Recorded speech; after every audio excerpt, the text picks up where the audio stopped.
Sahana Bhavatu, Sahanao Bhunaktu, Sahaviryam Karavavahai, Tejasvinavadhitamastu, Ma Vidvishavahai.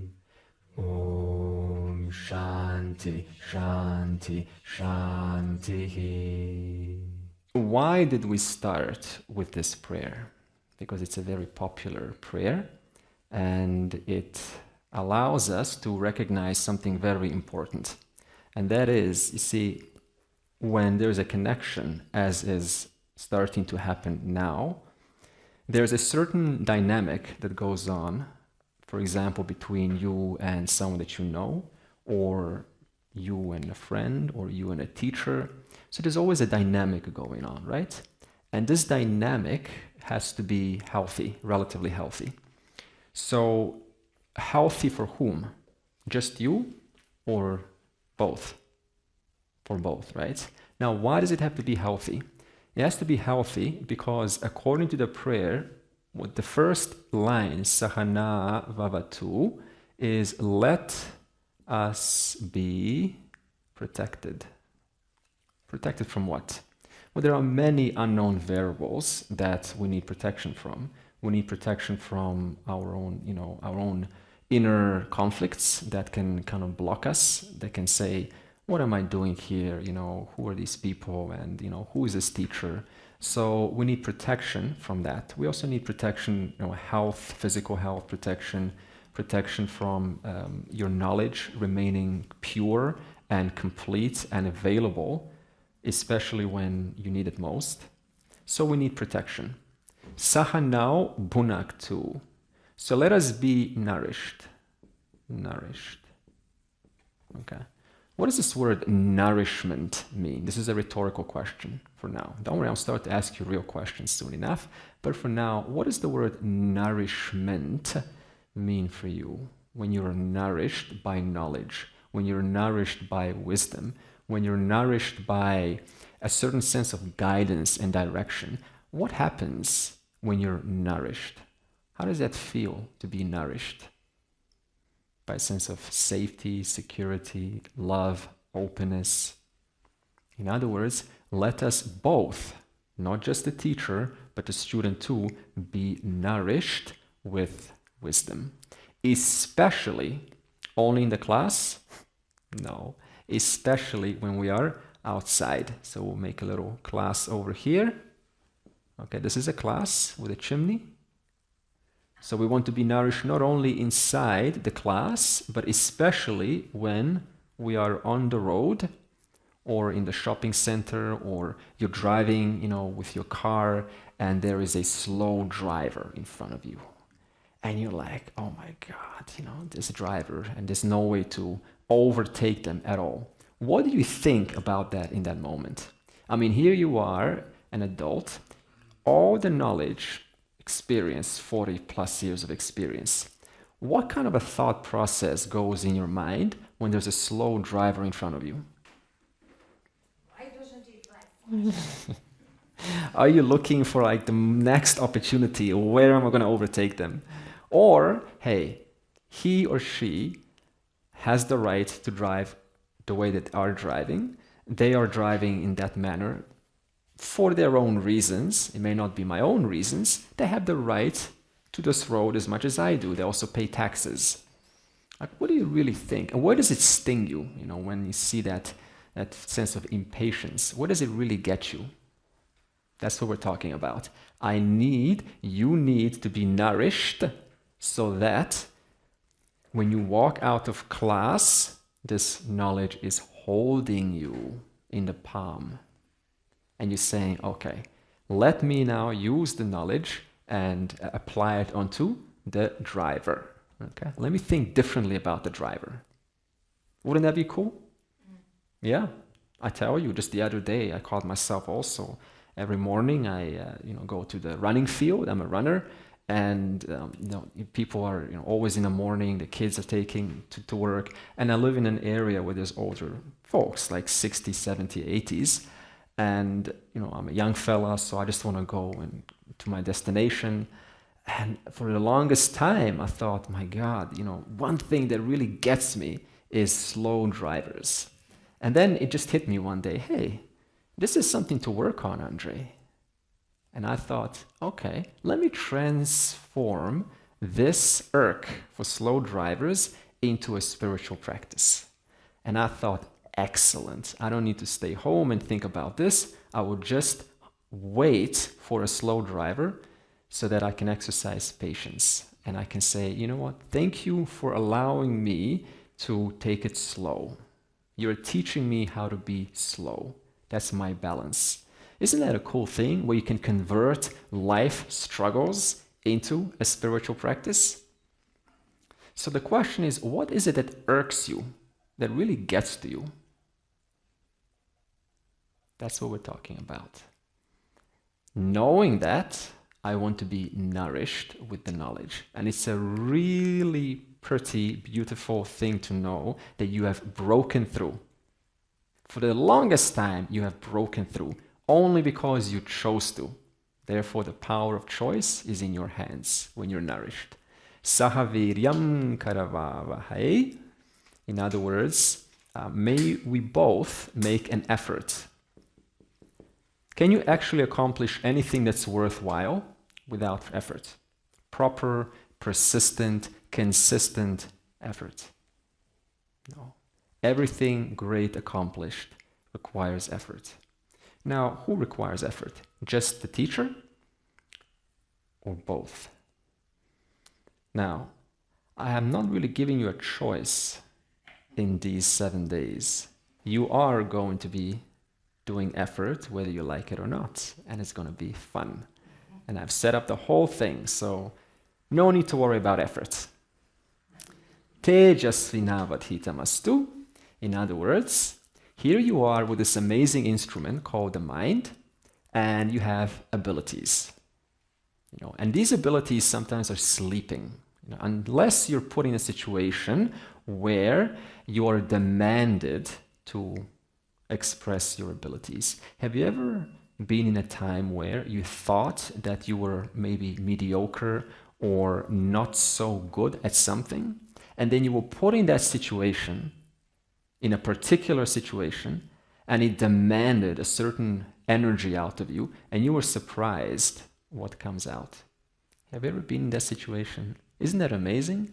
How we can be in this mode of, I'm not good enough, I am not this person that I thought I would be, and I will never get it. But the moment a situation arises, it just comes out.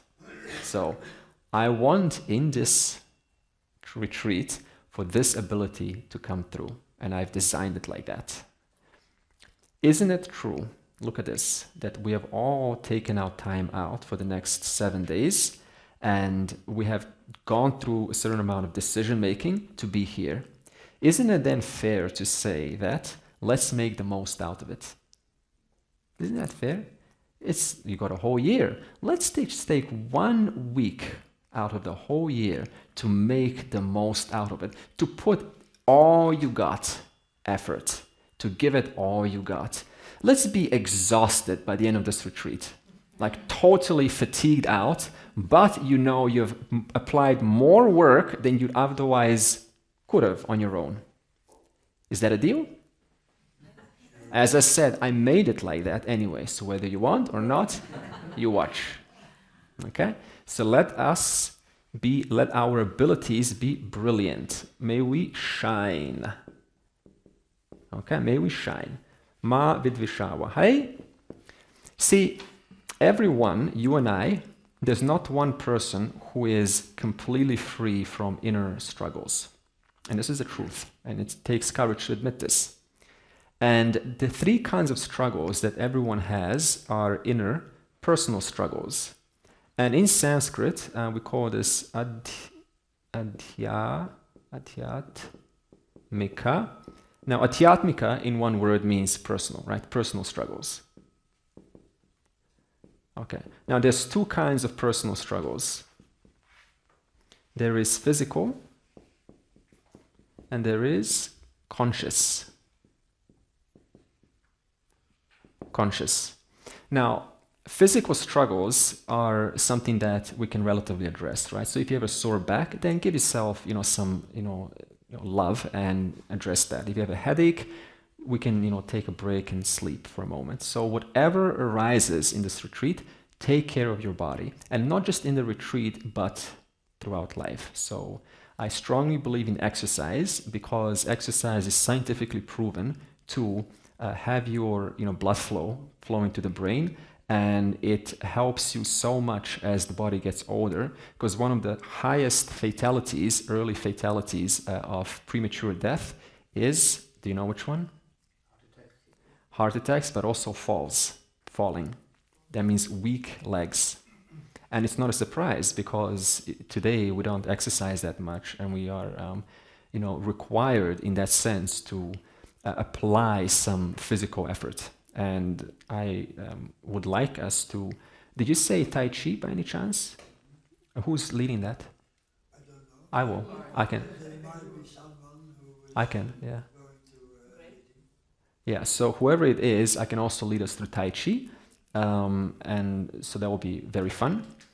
And my hope is that to have you see that there's a fun in movement. So I'm not going to make it just, move, but there's a certain fun that we're going to make it. Okay. So the first is sort of physical. Now, conscious.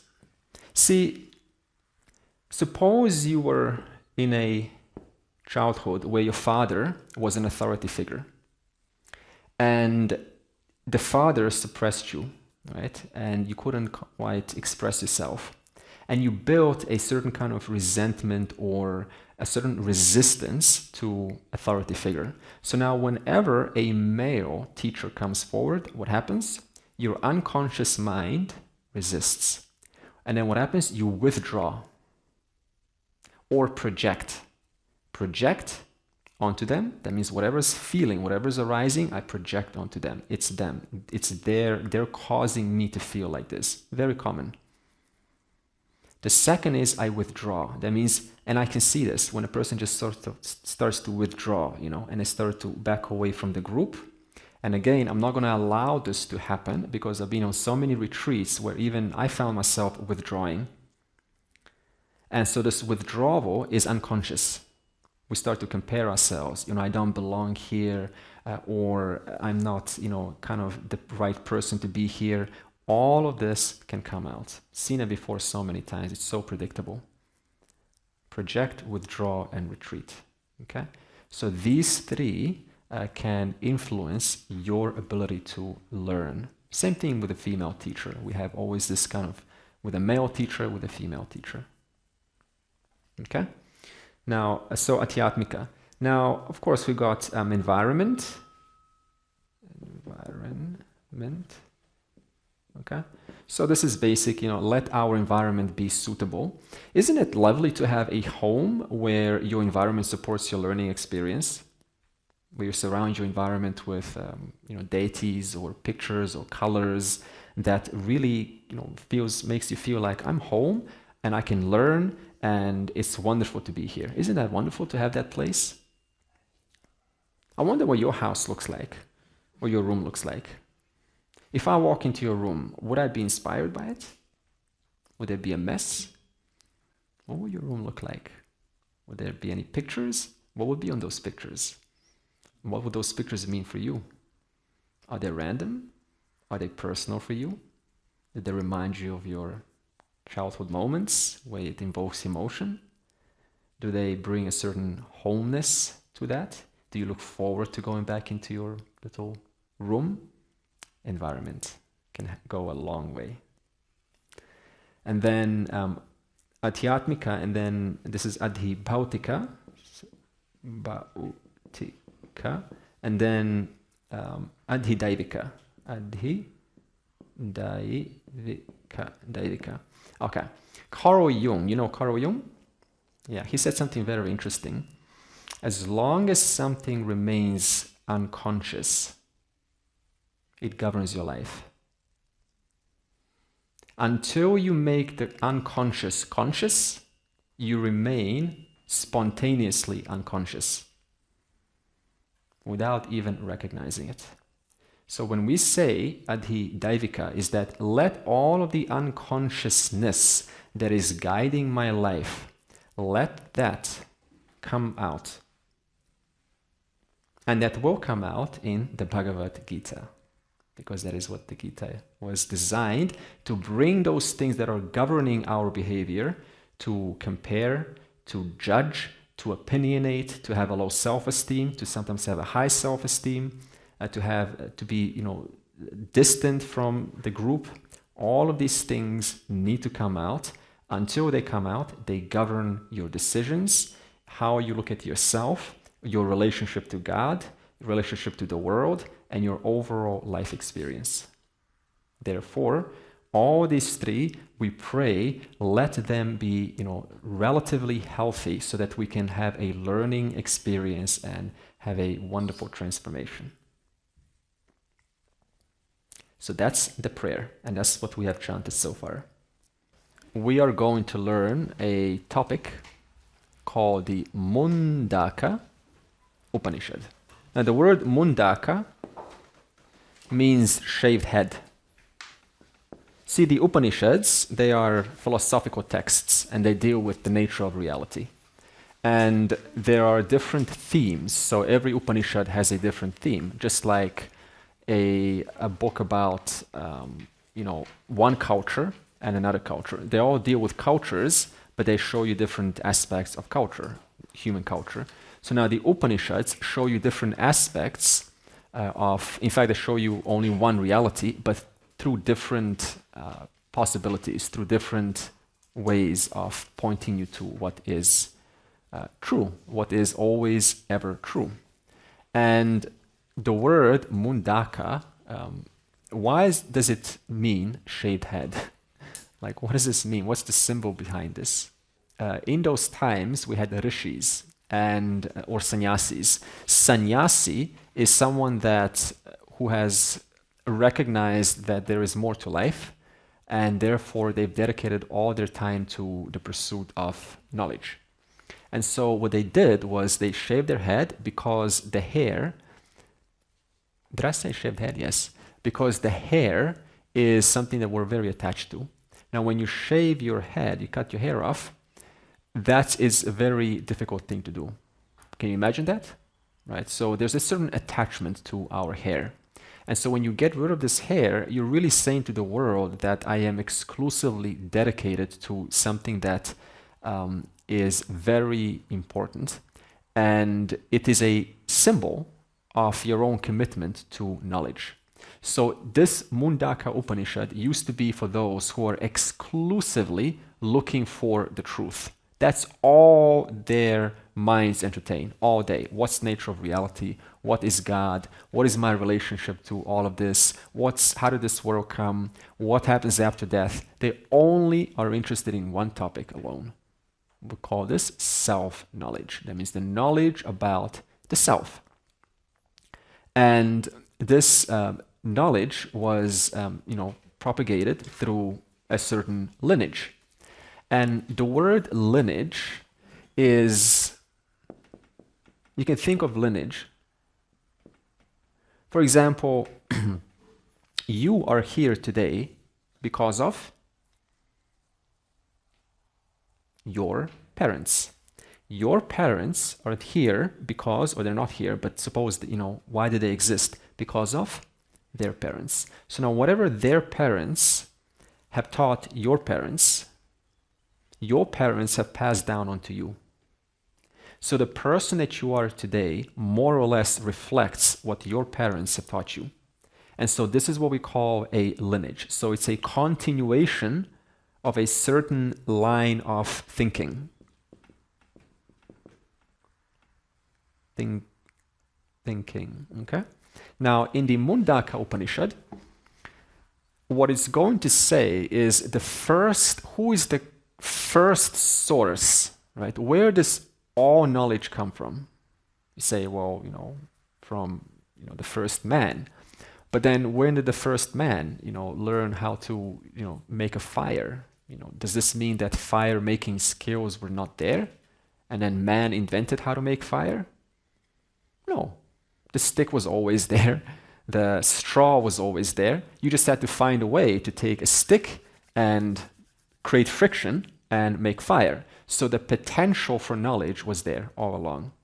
And men, which includes women also, simply based on their needs of their environment, they start to think we need a tool. We need, and so they look around and go, okay, what do I do with this stone? And so they start to sharpen the stone and they say, okay, now I can break a coconut. So now they discovered something called sharpness. Does that mean that sharpness was not there before? The concept of sharpness? No. Sharpness was there all along.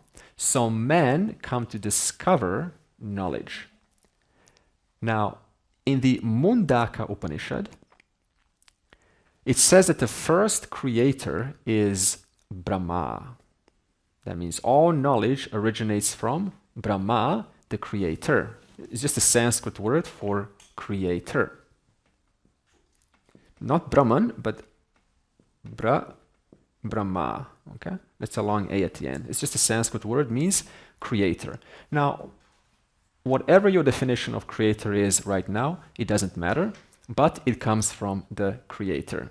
And then it says that the creator gave this knowledge to his son called Atharva.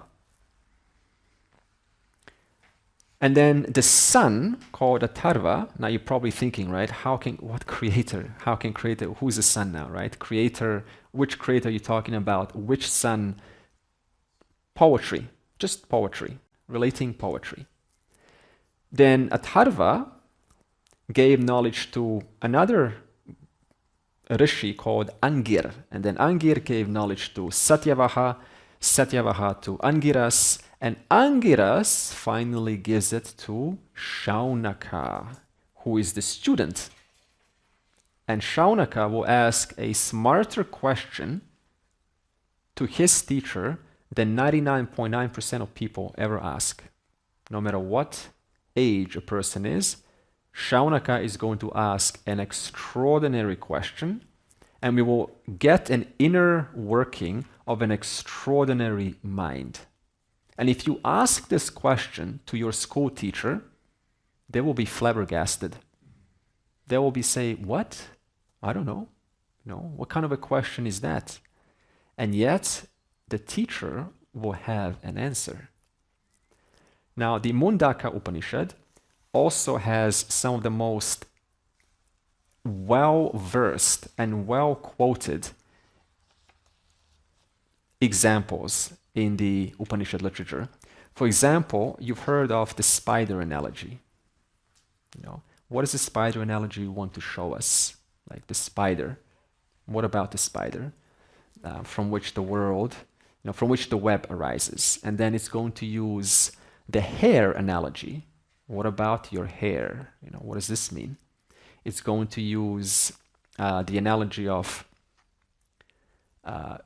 creation, like how does earth, from earth arises many different kinds of plants. So what does all of this mean? You will see these examples. It also contains some of the most quoted verses, such as there's one verse that says, "By him all this shines. Neither the sun, nor the moon, nor the stars, nor the lightning shine on him. In his glory all this is revealed." It says, the knower of Brahman becomes Brahman. Is a very well quoted verses from the Mundaka Upanishad. It's also going to show you two kinds of knowledges, what's called a higher knowledge and the lower knowledge.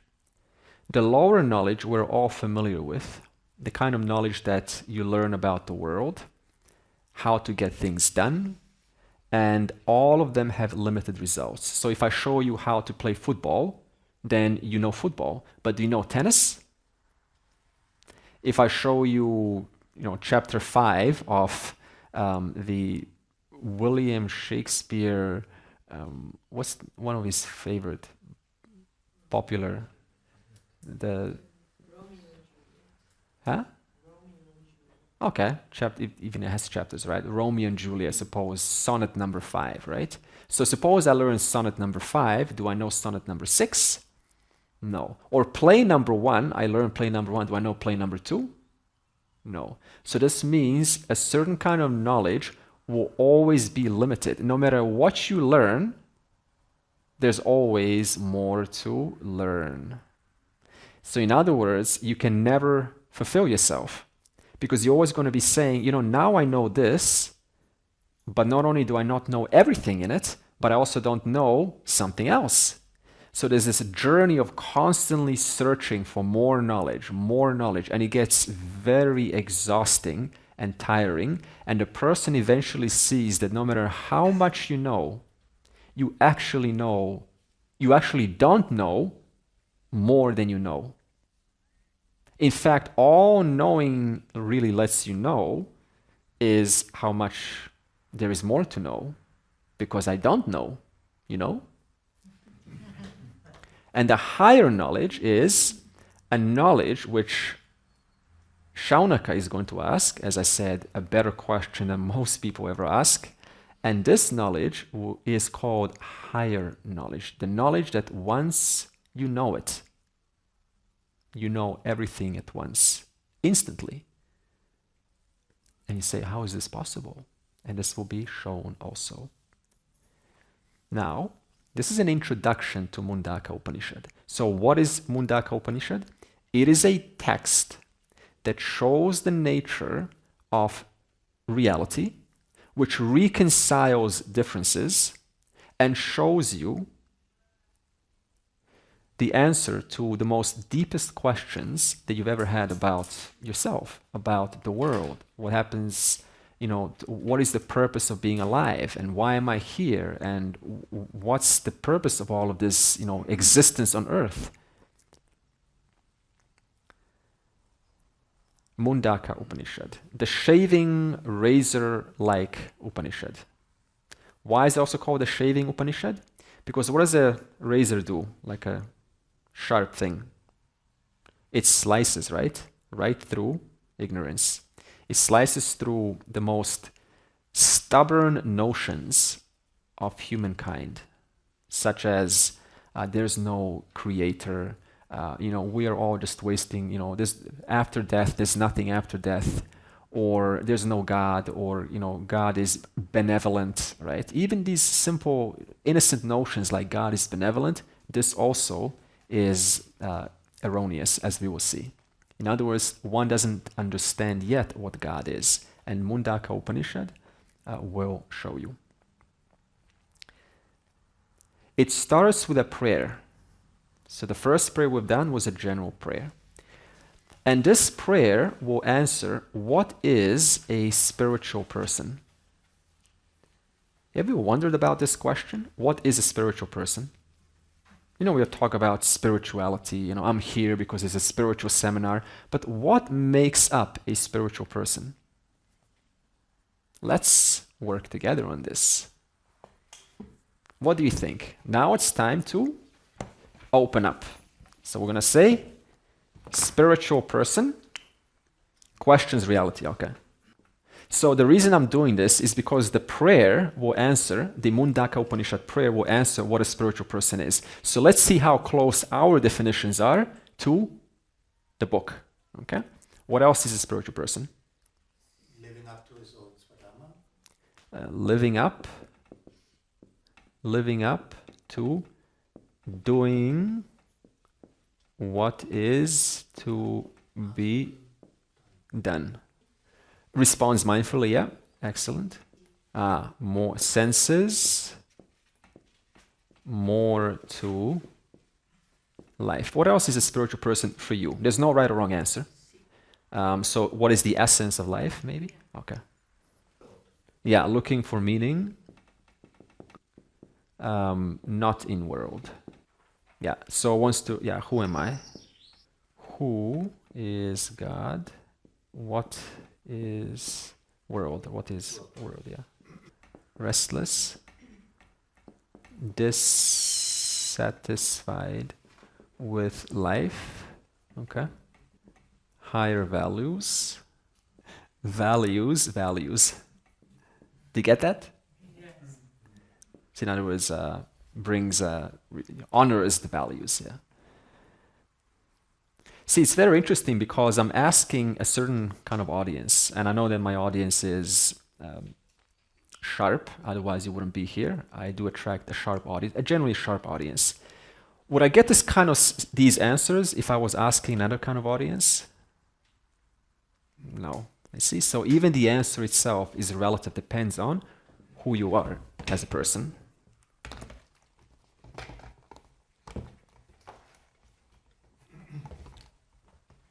Okay. Anything else that sticks out? I'm a spiritual person. Be curious. Huh? Curious. Curious. Yeah. Okay. What about in relationship to attachment? You know, when they hear the statement like, don't be attached. How does a spiritual person interpret this? Not much attachment to material business. Okay.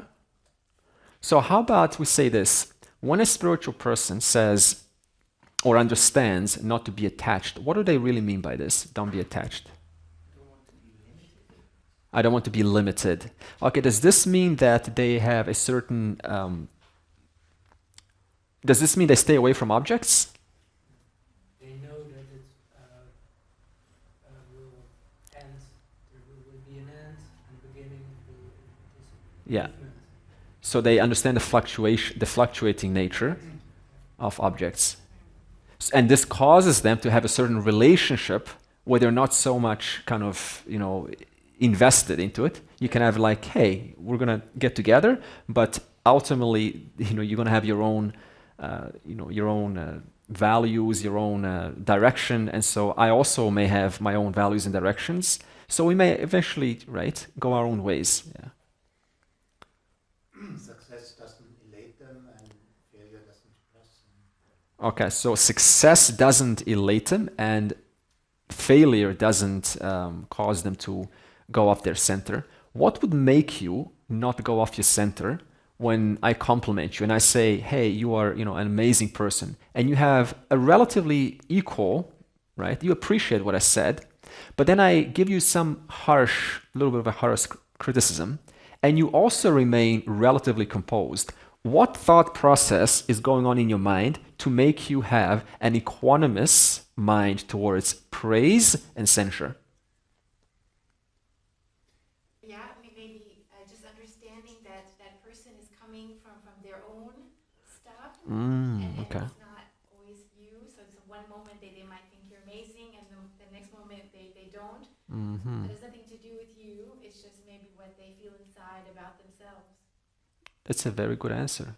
So Andrea's saying is that sometimes when a person compliments you, it's or criticizes you, it's more about them, their state of mind, than it is about yours. You just happen to be something that's for them to maybe, express themselves onto, but it doesn't necessarily say a lot about you. Have you ever noticed this? When people say something about you, and you notice later on, it had nothing to do about me, if anything at all. It was more about their own, what they knew about me in that moment. But if they knew me a little bit more, they would have said something different. So what I've understood is that, without putting Ishwara right now, what I understood is they're talking to, they're speaking from their understanding, right? What they understood in the moment. Okay. Good. How does a spiritual person take feedback? I know we're over time, but it's okay, I'll stop soon. How does a spiritual person take on feedback? What is your relationship to feedback? I say something to you and I'm being honest because I see something. What's going on inside the first thing that you hear? Is there resistance? Is there openness? Do you want to know more? What's that first reaction that comes forward when you get some not so pleasant to hear feedback? What? Behind it. Very good. Okay. So, good list. Spiritual person. I wonder what the verse says about what a spiritual person is. But before we get there, there's one very important thing about a spiritual person. And it's in Sanskrit, we talk about two important concepts called apraptasya prapti and praptasya prapti. And knowingly or unknowingly, every spiritual person pursues these two. They don't call them that because you don't speak like this, but we will see what these two are in the next session, and you will see whether you are doing them or not. And I guarantee you, you're doing both. And this will come in the next session of a spiritual person. And then we will go in and learn a very important section, which we will chant every day, every session, which is Om Bhadram Karnebhi Shrinuyama Devaha. So this is in your verse paper. I'll just say it once and we'll learn it. Om Bhadram Karnebhi Shrinuyama Devaha. Bhadram Pashye Makshabhir Yajatraha. Stirair angaihi tushtuvagam sastanubhihi Yashema devahitam yadayuhu Swastina indro vrdhashravaha Swastina pusha vishwavedaha Swastina starkshyo arishtanemihi Swastino brahaspatir dadhatu Om Shanti Shanti Shanti.